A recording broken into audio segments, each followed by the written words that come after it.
Top of the morning to you guys.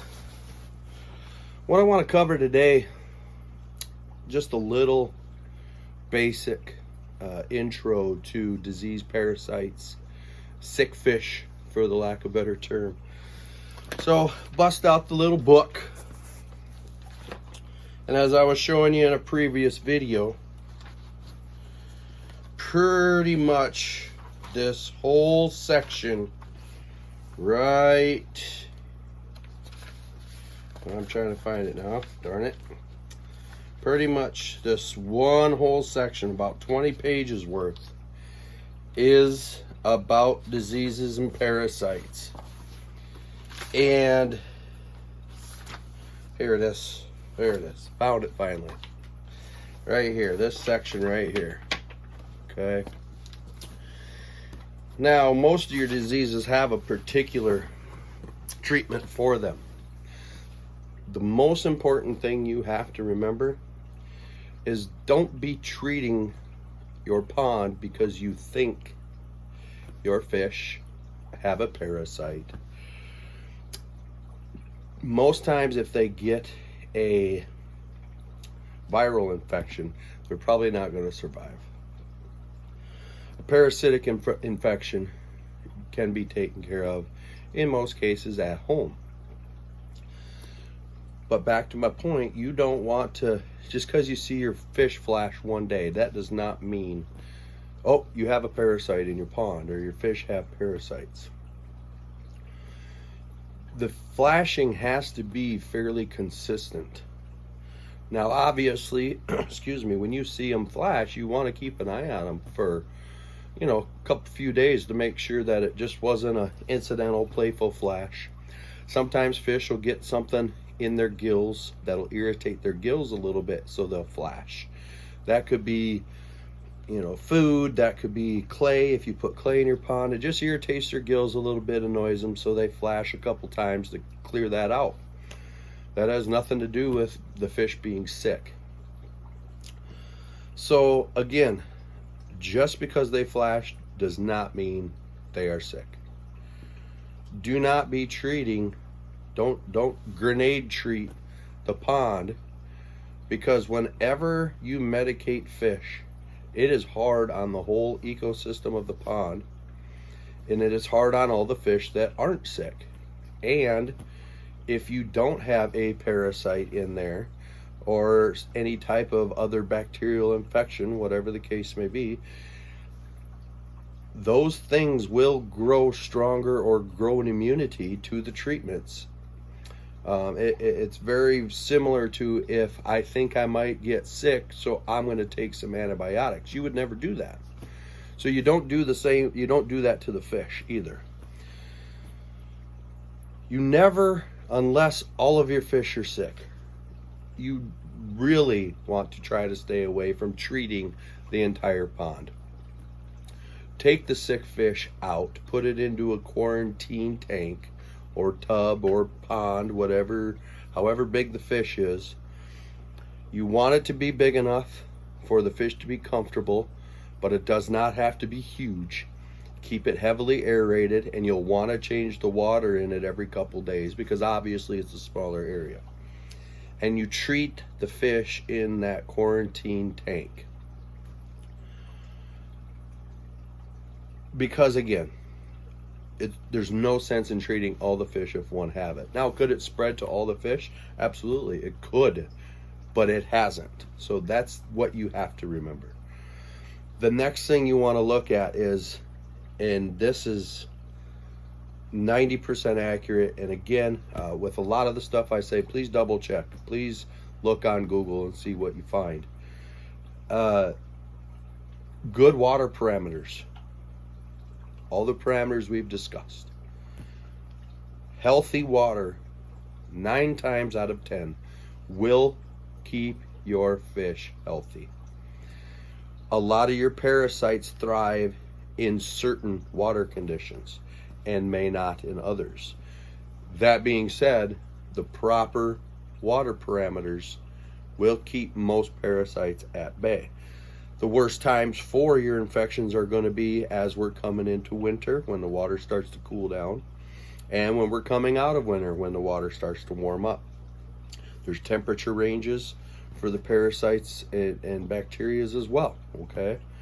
So all of these things, there's so much to cover with disease and infections that I highly recommend spending a good amount of time researching it.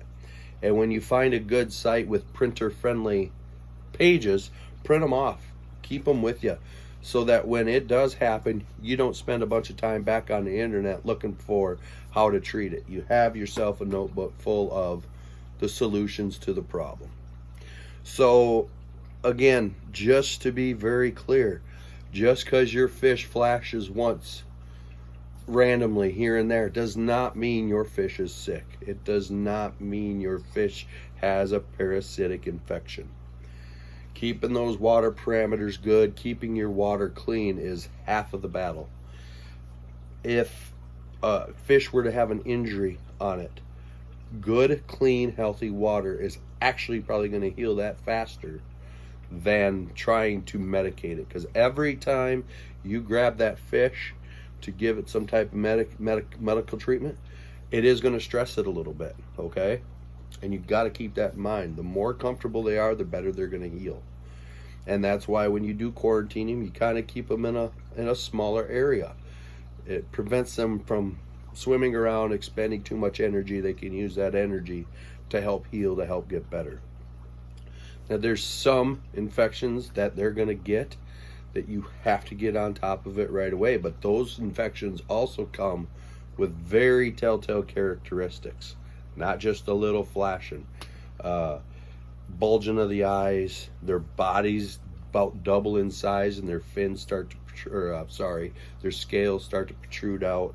When you start seeing extreme incidences like that, then yes, you absolutely pull the fish out right away. Get them into quarantine.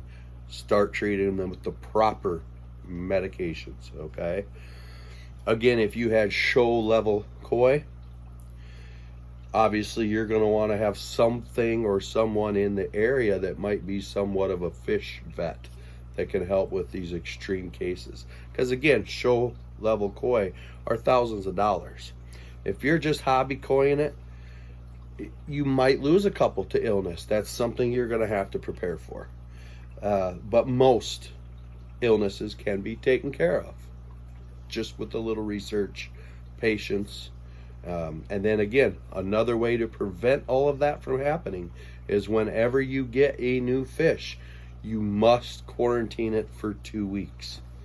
You must. Luckily, I have a good relationship with my koi dealer. They do all the quarantining. They quarantine the fish. They do any of the treatments before that fish is even available to sell. So that is another reason why you have yourself a good, reputable koi dealer. A Walmart or a Petco isn't going to do that. They're going to get their box of fish in, they're going to throw them in an aquarium, and they're going to sell them. So again, just to recap real quick, just because it flashes doesn't mean it's sick. Only treat once you have verified an illness. How you verify it? Microscopes for your parasitic infections, okay? Symptoms for your, bacterial, viral infections. Quarantine your fish when you're treating them. Do not grenade treat the whole entire pond. And quarantine your new fish when you get them, or get them from a reputable dealer that quarantines them for you. So again, best recommendation, Google koi parasites, koi infections. Get yourself a notebook set up. In some cases, you may want to go ahead and get a first aid kit with certain treatments. Get that stuff ready, get it on standby, so if all of a sudden your fish becomes sick, you can treat it. You don't have to run around and try to find any medicine. So all in all, like I said, I could make a video on each individual one, but that would be a very long video. The easiest way to do it is just do the research. Get some cheat sheets made so you know what to do. Watch some YouTube videos on guys treating their fish for certain parasites and whatnot. So Again, guys, if you have any questions on anything, any videos I've ever done, let me know. Any comments, please post them. Want to thank, as usual, all the new subscribers. I think we've got 33 now. And thanks to everybody that watches these videos. Ready, again, I said it in the last video, I'm ready for spring, man. I'm ready to get back out there and start messing with my pond fish. These guys are all doing good. They're ready to get back out into the ponds. They will stay inside until I get my second one done. Hopefully, time and budget allows me to get my second one done this year. So, again, keep on investing, keep on improving, and as always, guys, we'll catch you on the next video. Thanks for watching. Talk to you later.